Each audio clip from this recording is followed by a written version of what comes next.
Wall Street veteran Bernard Madoff has been arrested and charged with running a $50 billion Ponzi scheme. Congress wants to know what caused the Enron meltdown. Now, while the collective rage currently is focused on WorldCom, Tyco CEO Dennis Kozlowski was convicted of looting hundreds of millions of dollars. This is one of the biggest fraud cases ever. Their president's a crook. Well, I'm not a crook. Find out more on this week's episode of White Collars, Red Hands. You meet someone, you have chemistry, you go on a date, that date turns into more dates. You fall in love, get married, decide to start a family. However, due to circumstances beyond your control, you cannot conceive. You decide to adopt. A private adoption seems to be a logical way to go about this, even though it is more expensive. But as time passes, something seems fishy about the setup. You're not getting any response from the adoption agency. What's going on? Today's story focuses on Tara Lee, the woman behind the $2 million adoption scam.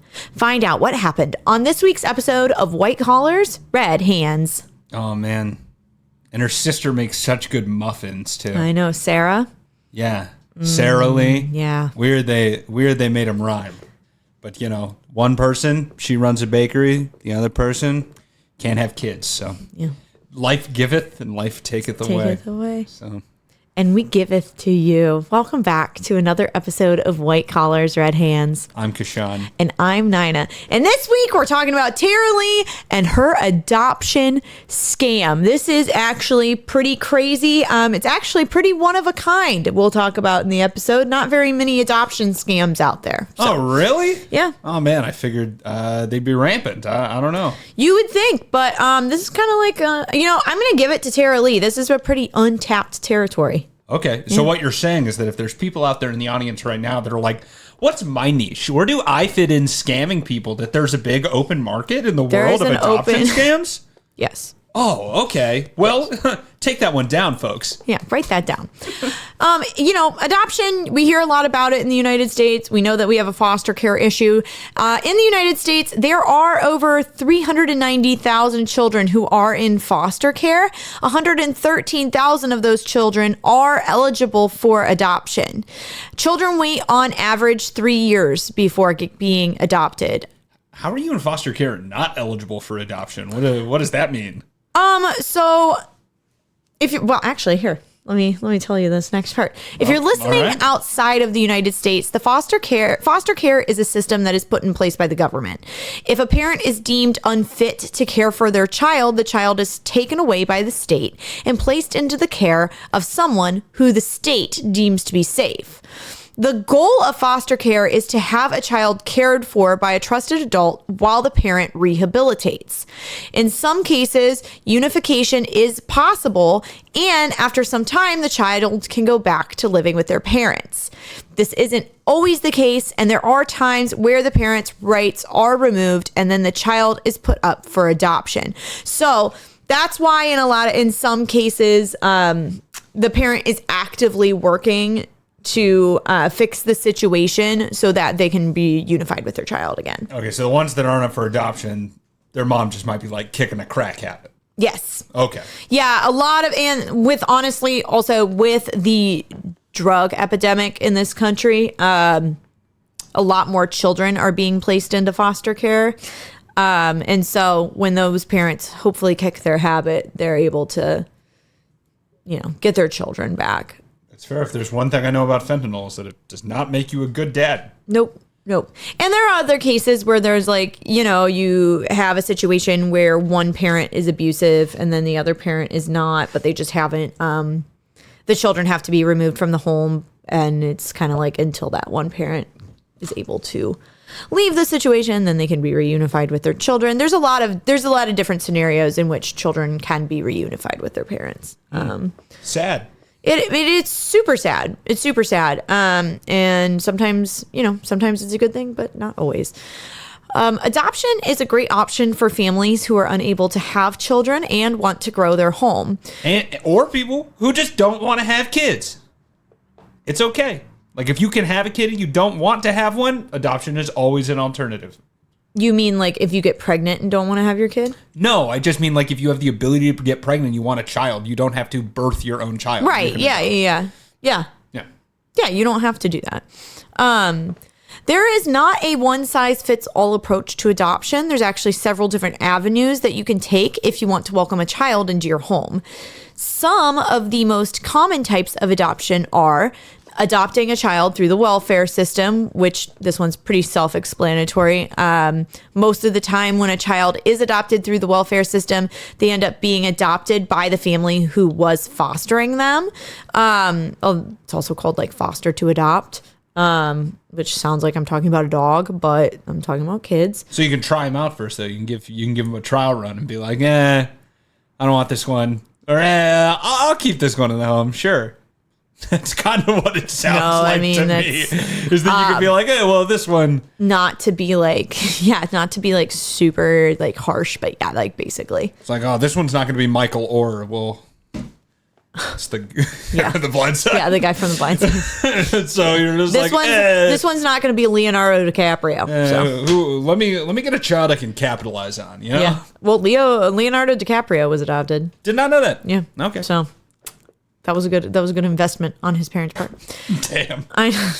You're not wrong. I mean, it's fucked up.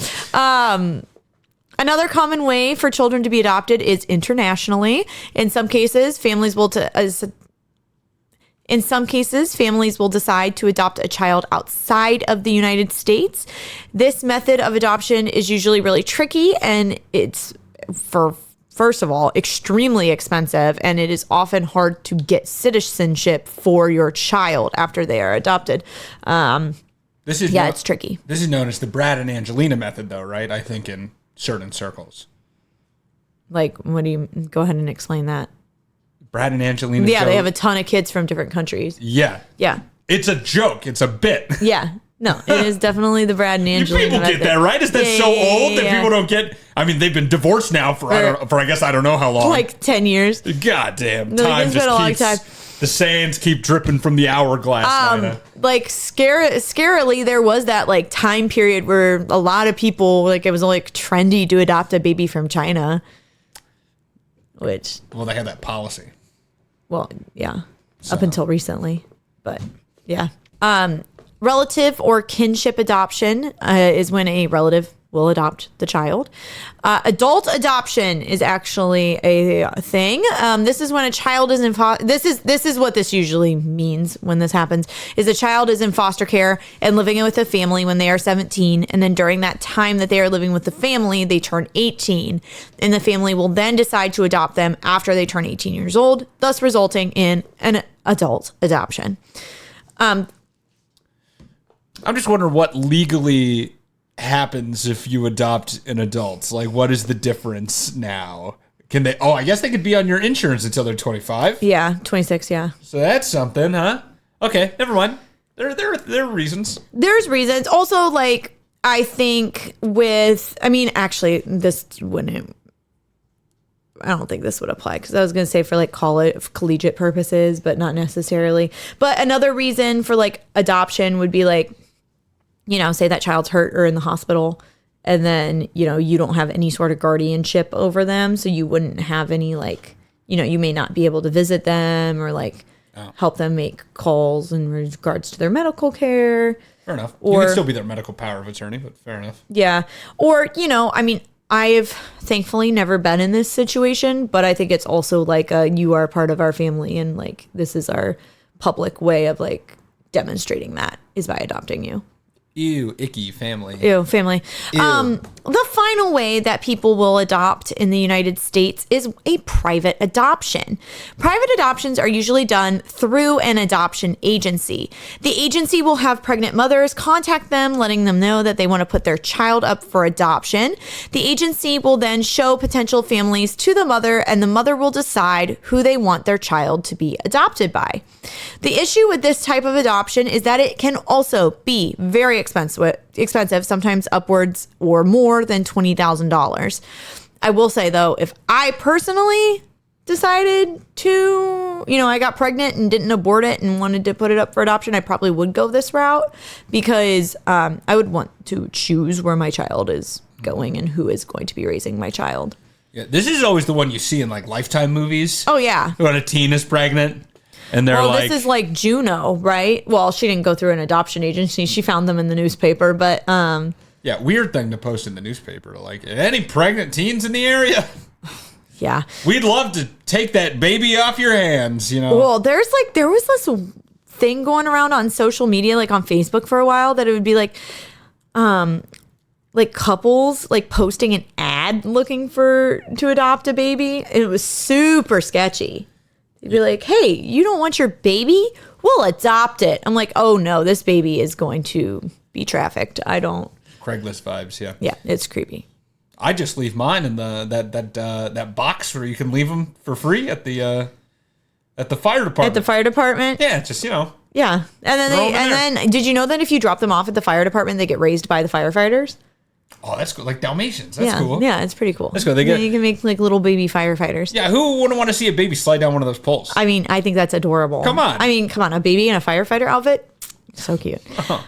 So today we're going to be talking about Tara Lee. Now, Tara Lee was the founder and proud owner of Always Hope Pregnancy Center, which was in Detroit, Michigan. New Haven, Michigan, which is near Detroit. Her passion was to match babies who needed to be adopted with people who could give the children a loving home. Now, Lee wasn't what you'd normally picture as someone who was in charge of an adoption agency.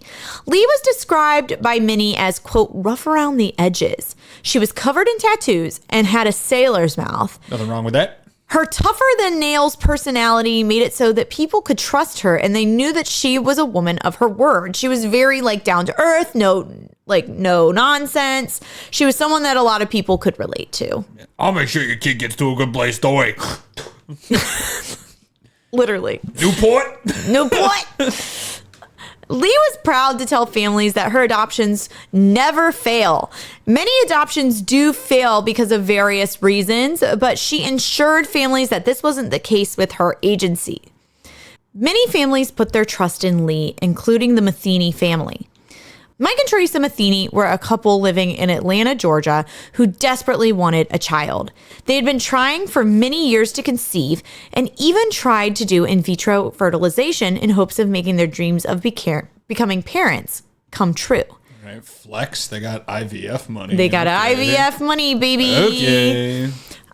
IVF became too taxing on Teresa, understandably so, and the couple decided that it would be best for them to shift their sights to adoption. The Matheny's were working with one adoption agency, but after 18 months, they had no prospects of adopting. It is really hard for prospective parents to get matched with children. It's said that there is about 1 million couples that are looking to adopt in the United States, but only 20,000 babies available through private adoption. So it's really competitive. I'm going to try not to go on a rant. Go ahead. Right Go now. on it. Go on it. But this is the same problem I have when people get animals. I know it's different, but there are so many animals that are like adult animals that like need a home. And they're like, but I want the kitten though. And you're like, there are so many children that are in really poor situations. They're like 5. And you're like, no, I want a smaller one though. Like, what are you doing? Yeah. All right. This is purely for you. No, right? And you know what? I do think that there's something to be said for people adopting babies, or children, regardless of the age. But I think sometimes it boils down to how much do you really want to be a parent? Because when I know multiple people who are like, I would adopt, but I don't want them to be over the age of XYZ because they're going to have too much baggage. They're going to have too much trauma. And it's like, whoa, I thought it's like, I don't know. You know what would help? A stable environment. Yeah. Which is you want a child. They want parents, but you're like, ew, ick, you're 6. Yeah. You're going to be way too sad. Like that's kind of fucked up, isn't it? No, it is. It is. But a lot of people, yeah. Yeah. Yeah. Well, that's all I'm going to say on this subject. Yeah. Discouraged and frustrated, the Matheny's reached out to Always Hope Pregnancy Center, praying that this time they would be matched. After about 2 weeks with the agency, Teresa got a call that a woman named Stephanie wanted them to adopt her little boy.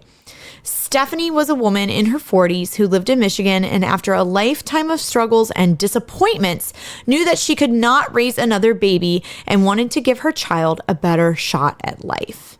Yeah, I know 40s is a little surprising. Oh, your chance of birth defects are getting up there. Oh, yeah. The Matheny's were over the moon. They could not believe that after all this time, they were going to be parents. Tara Lee told them that they needed to get on a 3-way call with Stephanie so that they could meet each other and come to an understanding of what was going on medically with Stephanie and also the terms of their adoption. Y'all are going to need to have a 3-way with me and Stephanie. Oh, gross. That's a 3-way call. I busted your balls. All right, Newport. The meeting went well, but the Matheny's noticed that the conversation didn't really feel organic. It almost felt like Stephanie was being coached on what to say. Now, typically in an adoption process, it is not abnormal for the birth mother and the adoptive parents to be in contact with one another. However, Tara Lee was monitoring and controlling the communication between Stephanie and the Matheny's. This is abnormal. The adoption agency usually does not interfere or monitor with communication between parents. After the meeting, Stephanie said that she wanted the Matheny's to take care of her little boy that was going to be delivered on October 11th. The Matheny's were absolutely ecstatic about the news, and their dreams of becoming parents were about to come true. Lee told the Matheny's that the adoption process was underway. She told the Matheny's that they needed to pay $13,000 to get the process started. As soon as she received the money, she would get an adoption contract to them shortly.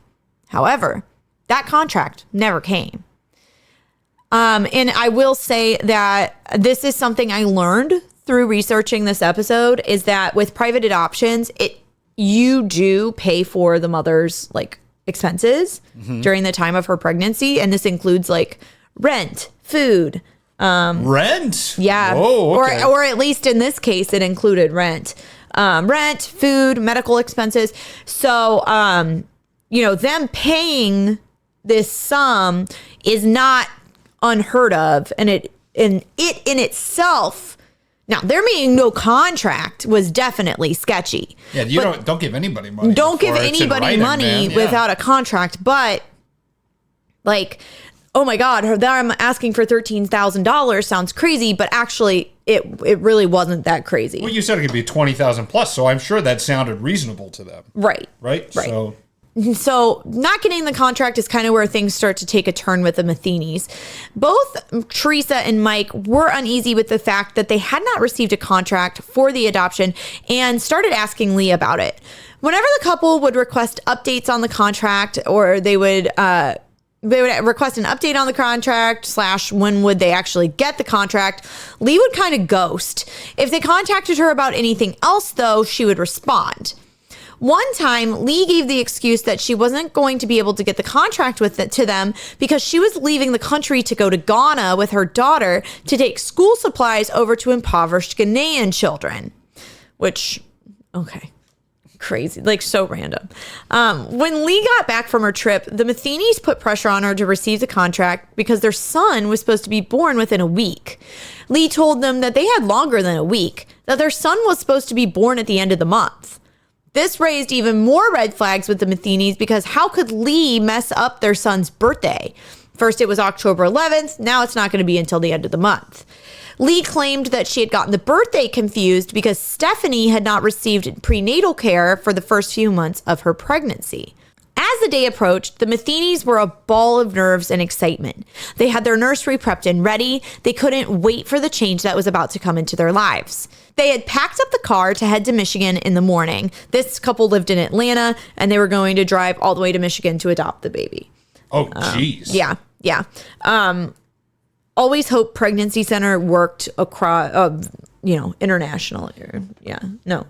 Whatever, throughout the entire country. Man, there's nothing better that I can imagine than a 14-hour car trip with a newborn, That sounds fun. That sounds like the first thing I want to do with a child. Sounds horrible. The couple went on a celebratory dinner with Mike's mother, and while on their way back from dinner, their dreams were shattered into a million pieces. Teresa received an email from the adoption agency that they had previously worked with. The email was alarming. They basically were like, is anyone in this agency also working with Tara Lee? And it was clear that something was wrong. She then called her adoption attorney, Tanya Corrado, in Detroit. Corrado informed Teresa that Tara Lee was under investigation with the FBI. An adoption attorney? Yes. Those exist? Yes, actually they do. Jeez. Teresa felt her world close in on her, and she recalls that she let out a blood-curdling scream, a scream unlike any sound she had ever made before.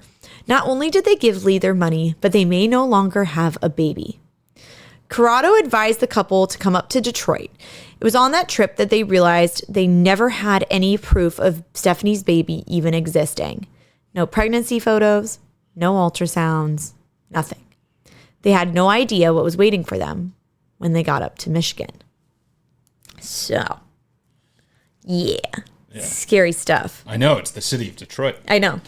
I wouldn't take a baby from Detroit personally. Sorry, we keep bashing on Detroit on this podcast. Listen, you know what? We really have. We did the Detroit Public Schools and Kwame Kilpatrick. And we said some stuff about Detroit in both of those. I meant every single thing about it. So, unfortunately, the Matheny's were not the only ones who were caught in Lee's web of lies. She had duped plenty of other couples with her schemes. Nick and Tammy Granith were a couple in Chicago who had been hoping for a child for years. Much like the Matheny's, they had not had luck with other adoption agencies and stumbled upon Always Hope. Just like the Matheny's, the Graniths were matched with a baby very quickly. Actually, they were matched with 2 babies, which was almost unheard of. The babies were going to be born within the same week. This was ideal for them because they wanted to have 2 children, and then they wouldn't have to make the trip up to Michigan twice. Oh, you know what? Actually, that works perfectly for us. It'll save us time if we can package this in like a 2-for-1 deal. You know, that'd be great. The Bears. Can we get a discount? Can we like a 10%? Like if we get 2 at the same time, we pay cash. Can you take 15% off the top? Because that would be great. Oh my God. When I was listening to an interview with them and they were saying this, I was like, okay, I know your heart is in the right place, but like this is so funny that like we don't have to take the trip twice. Also, Chicago to Detroit is like a 4-hour drive. It's really not that far. No. The mothers of the babies were Sarah and Sabrina. Now, Sarah was already a mother who was ridden with poverty and knew that she couldn't physically or financially handle having another child. What? All these moms have S names. It's like she's just, I don't know if she's just making up their names, but if she is, that's just lazy. So I'm not going to lie. All right. Spoiler alert. Samantha, Sabrina, and Sarah. Some of them are real. Oh, interesting. Yes. Okay. Crazy coincidence. Yeah. So coinky dink. I just, girls with S names, they just get pregnant all the time. That's what they say. That's what they say anyway. That's what they say. Sabrina was a young 19-year-old who was unfortunately the victim of assault. And that's how she got pregnant. Sabrina wanted to keep the adoption closed. The Graniths were not allowed to know what she looked like, and since it was a closed adoption, they were not even allowed to get updates on the baby. They did know that she had blonde hair and blue eyes, but like that was the only thing they knew about Sabrina. Oh, thank God. Oh my God. And thank God she's Aryan. Okay. Everything seemed to be going according to plan until Lee told the Graniths that Sabrina's behavior was becoming erratic. She was taking drugs and even attempted suicide during her pregnancy. It was made clear to the couple that the baby would be born with disabilities, although it was kind of unsure of what kind, because of the use of drugs and the attempted suicide. The Graniths decided that they would still care for the baby, even though they knew that the baby would potentially have a lot of obstacles. The agreement with Sabrina was extremely fragile, and it was unclear if they would even be able to adopt her baby.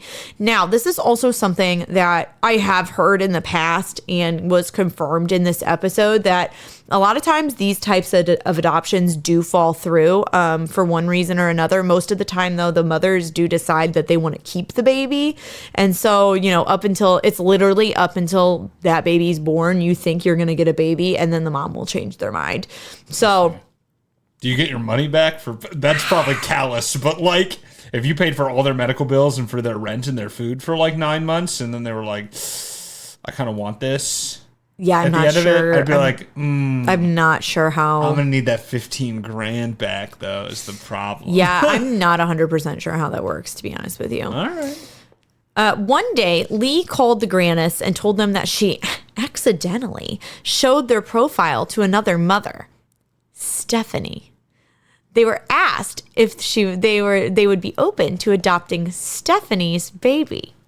The couple was hesitant. They had already agreed to adopt 2 baby girls, although there was a chance that the adoption of Sabrina's baby would fall through. If we take the third one, can we knock a solid 25% off the top and then only make one trip? Is that cool? Lee begged them to get on the call with Stephanie, and the couple agreed. During the phone call, Stephanie begged and pleaded with the couple to adopt her child. They said that they would consider it if the baby was a girl. Although this seems strange, they were insistent on the baby being a girl. They had already prepped nurseries and bought items for a baby girl. In the end, Stephanie's baby was a boy, but they agreed to adopt him anyways. I was about to say, be like, oh, all the stuff we got's the wrong color. Just put the baby in a pink onesie, man. It'll be all right. My God, gender is fragile. I know. The couple questioned Lee on Sabrina's baby. They were like, you already have we're supposed to be adopting Sabrina's baby, even though it's kind of turbulent. Like the situation's turbulent, but I don't think we can take on a third baby. And Lee assured them not to worry about it and that Stephanie's baby would be a better option for them, although they had already paid Lee thousands of dollars to cover Sabrina's expenses. And her expenses were high because she was going to therapy daily. Now, the Graniths made their way up to Michigan to meet the birth mothers of their soon-to-be children. Upon arriving, they found that both mothers were living in extreme poverty. Sarah's home had holes in the floor, and neither mother had adequate clothing. During the trips, the Grannis found out that Stephanie's baby was not due in September like they had originally been told. She was going to be due at the end of October, 6 weeks after Sarah's baby was going to be born. So this was the couple that wanted the babies born at the same time. Oh, now we're going to have to make 2 trips. This was ruined everything.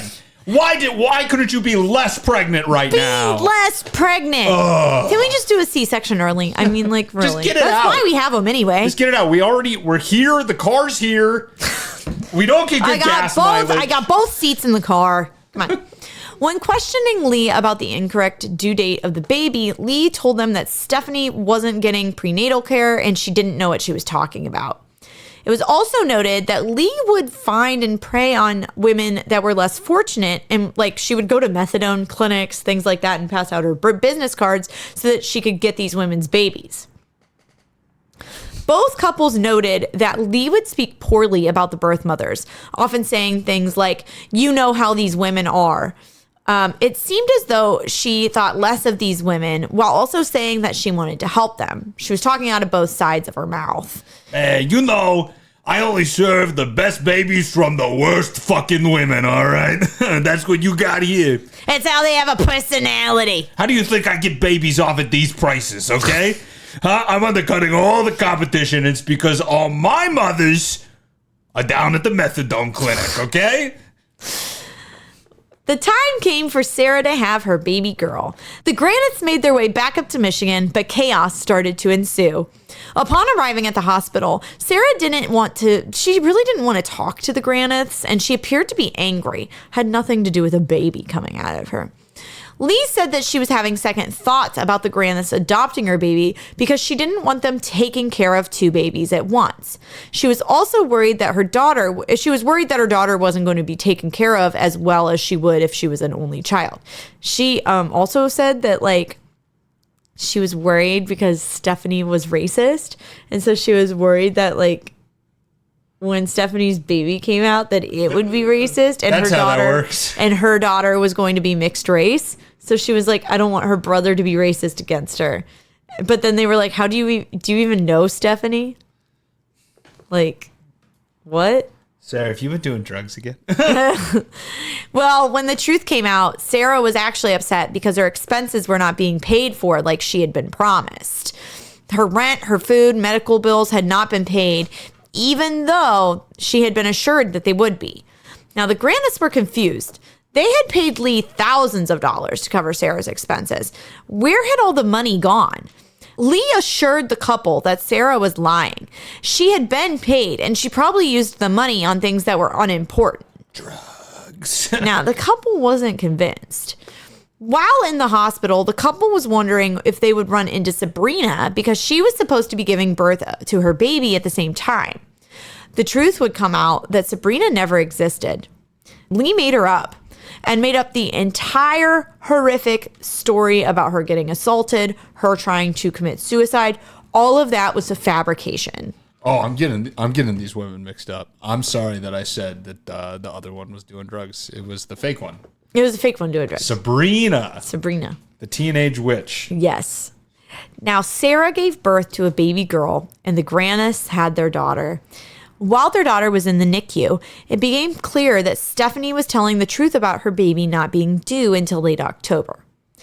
With the weight of the world on their so here's the deal. This baby was in the NICU for like a really long time, like almost like 3 weeks. Mm-hmm. And during that time, like Stephanie is like not even close to having this baby. Like it's just becoming more and more apparent that like this woman is actually due at the end of October, like she was telling us, and not what Lee was telling us. So they had a decision to make. And with the weight of the world on their shoulders, the Granists decided not to move forward with the adoption of Stephanie's son. They wrote her a letter explaining their situation, but Stephanie never received it. Dear Stephanie, here's the thing. It's like 350 miles from Chicago to Detroit, and we're already going to have to go back. So, and I own a 1993 Dodge Caravan, which I get 15 miles per gallon. Do you understand how expensive that would be? So I'm sorry, Stephanie. You're going to have to keep that kid. Well, when the Granists asked for a refund of the expenses that they had paid for Stephanie that hadn't been used, and her baby had already... So, like, they said, hey, we're not going to adopt this baby. Almost immediately, they had another match. But if you remember, the Matheny's were also matched with Stephanie. Yeah. So Stephanie already had another match. So since they were like, hey, we're not going to adopt your kid, she had already had another match. They were like, can we get the money back that she hasn't used? Okay, so they did ask for the refund. Okay. Lee told them that she could not give them that money back because the new parents were refusing to help pay for any expenses up until that point. But that wasn't true. The Matheny's had paid $8,000 to cover Stephanie's expenses, and Stephanie had only received about half of that money. The money was going straight into Lee's pockets. Now, some of the families became uneasy about what was happening, and they began to form a Facebook group. So basically, they were going on like, word was getting out, and people were posting on Facebook like, hey, this is my story. Other people were being like, hey, I worked with Tara Lee too. A bunch of sketchy stuff happened with me as well. And they ended up forming a Facebook group. And then all like talked about how they knew Tara and like all their experiences. And they were all finding that there was a lot of similarities between all of their stories, all of these families. Now, although only 23 people were listed in the affidavit, or 23 couples were listed in the affidavit, over 160 families were involved with this scheme. Now, the FBI was hot on Tara Lee's tail. And we already know that Tara Lee had been double matching babies with families, but she was also continuously lying about birth mothers and their babies. There was one birth mother in particular that Lee would lie about. Her name was Rashonda. Now, Lee claimed that Rashonda wanted to put her son up for adoption. She matched families with Rashonda and informed the families of some devastating news. Rashonda had been shot and killed in her car, and her baby died along with her. In all actuality, Rashonda never existed. There was no baby. no one had died. She just pocketed every expense that these families had given her in preparation for the new baby. Not only would expectant mothers die, but they would also frequently change their minds, deciding to keep the babies after the families had paid thousands of dollars to cover their expenses, some paying upwards of $25,000. Now, the phone calls between the birth moms and the adoptive parents that Lee would set up. Now, Lee would hire women to act as birth mothers for the phone conversations. These women were not putting their children up for adoption. And from 2014 to 2018, hopeful adoptive parents paid Lee $2.1 million. Jesus. Yeah. Lee took advantage of mothers who had no other options and for couples who were desperate to start their families. She dashed their hopes and dreams by taking their money and buying luxury clothing and getting flashy manicures. That was like something that was always noted about her, was that like her manicures were always like on point. Man, from how I've been portraying her, you wouldn't assume her to have very nice nails, but I guess here we are. Oh, it's probably those like trashy long, super long. Yeah, nails with like jewels on them. Yeah. Mike Matheny would talk about how like they would be with her and she'd always be like clacking on her computer, clacking on her phone. And like, oh my God. He like in those Facebook groups, like people were posting dates of like, she stole this money from me on this day. This happened this day. And like Mike was like, one of those days was the day that like my son was being born. So like we're all at the hospital with this baby literally on the way, and then she's in there clickety clacketing, like stealing more people's money. Damn. And then when like the Granites, when it was like up in the air whether or not they were going to be able to adopt Sarah's baby, when she was like, I don't know if I want you adopting my baby. Mm-hmm. They were sitting in the waiting room and Tara Lee was like, well, do you just want to adopt another one?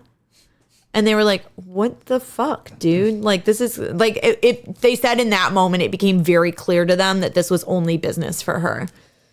Like, oh, dang. Actually, another kid just opened up. If you still if you looking. want another one. If you're still looking. And like, she stole all this money from them, got all these families involved, and Lee was not even licensed to organize adoptions. She was claimed to be a social worker who had her master's degree from Northwestern, and there was actually no proof if that was even true. Oh, damn. So she is just a little liar. We're looking at Kashan's diploma, Northwestern diploma right now. Kashan's master's degree from Northwestern. Is that a fake? Is that a fake? God, I wish it was. It would have been a lot cheaper. It would have been a lot cheaper.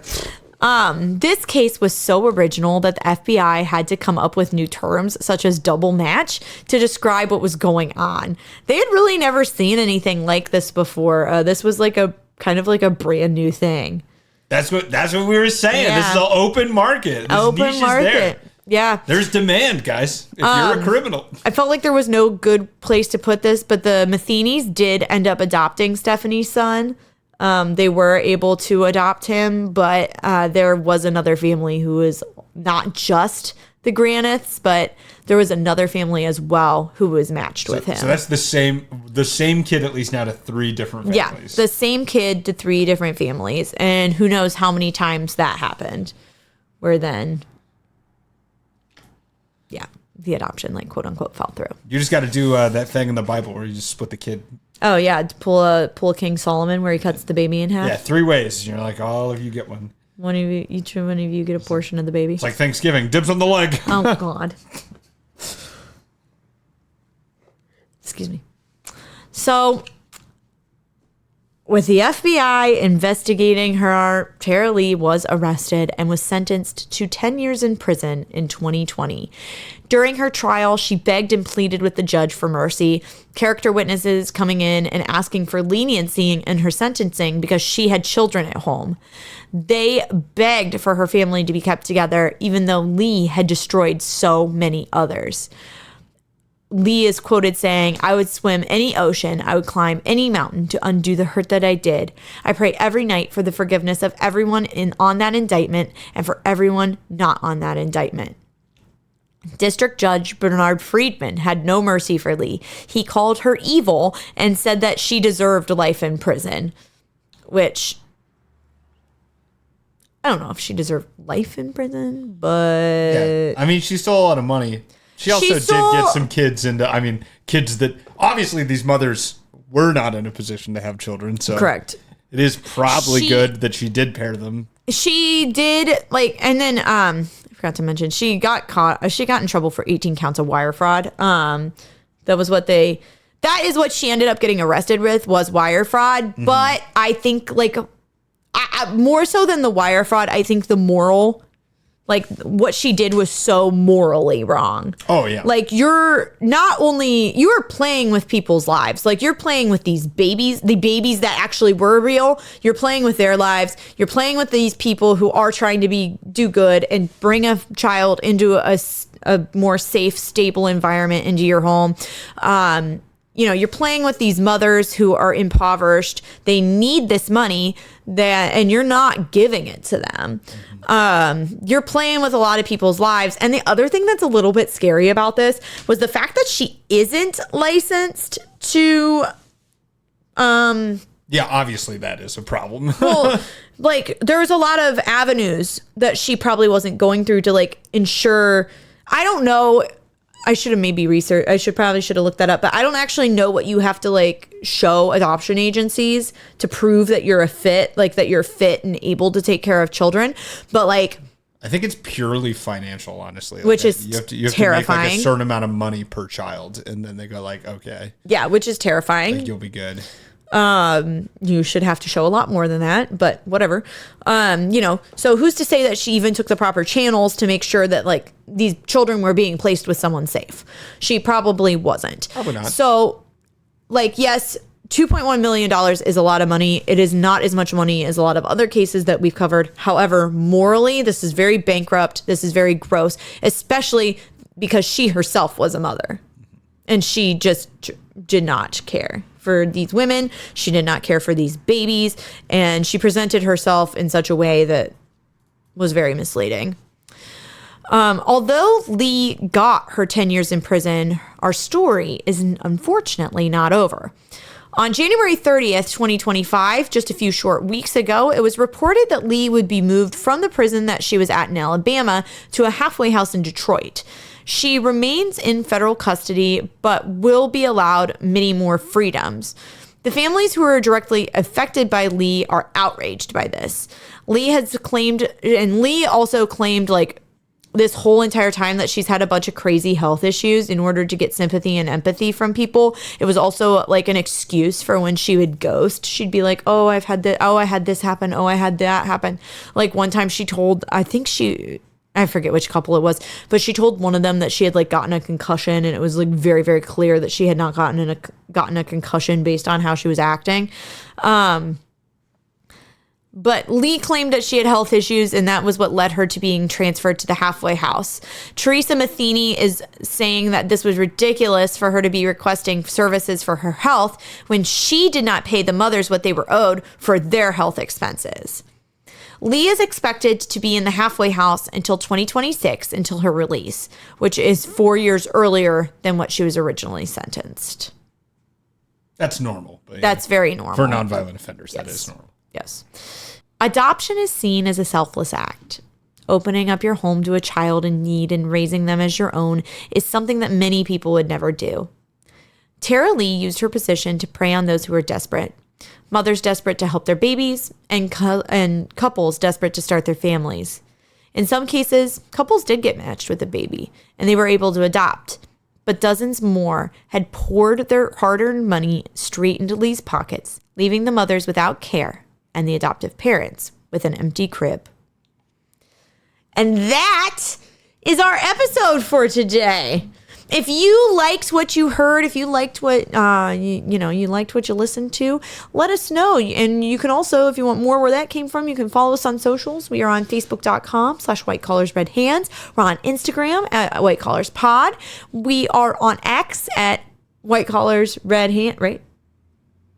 Just White Collars Pod. There and we then go. We're on TikTok at _Red Hands. No, we're not on TikTok at White Collars _ Ah, Red damn it. Hands. We're just on TikTok at White Collars Red Hands. The X, I usually say Twitter, and then I said X like I'm supposed to, and it just threw me off. Damn, are we at your old job right now? Because you just butchered that, okay? It's because I worked in a butcher shop. Yeah. No one knows that about Yeah, me. and you butchered that. You've said it multiple times on the show. What if this is the first time they're listening? Well, true listeners will know that Nina was a butcher once. I wasn't a butcher. I just worked at the Whatever. Same Anyways, thing. follow us on social media, please.